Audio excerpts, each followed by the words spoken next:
रउआ के देखाई अगरबत्ती हम कदीना दुख माई हमर कम माई रउआ के देखाई अगरबत्ती हम कदीना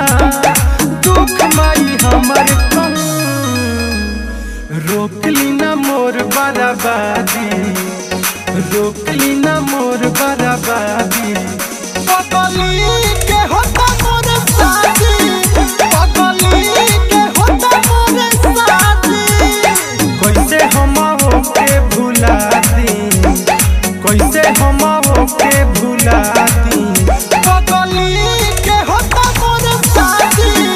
पगली के होता मोर शादी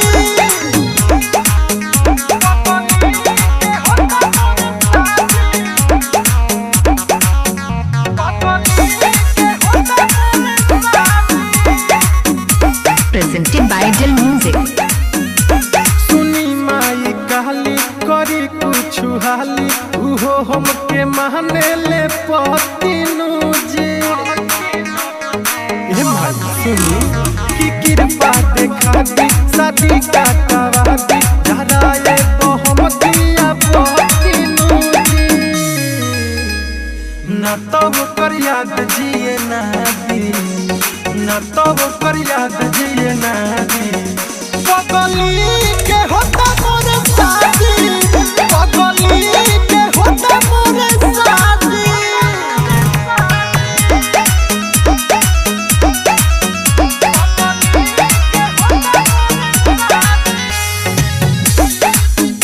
आप सुन रहे हैं इमरान भाई सोनी के चैनल पर के सुपरहिट प्रस्तुति। तारा बार में कि हमनी के प्यार में ओकर घर वाला दीवार भाई बताई ताकि हमरा बोली करी हाथ जोड़ी कि प्यार के दुश्मन हजार भाई करो कदी पकावा बता दी करो कदी पकावा बता दी पगली के होता मोर शादी पगली के होता मोर शादी कैसे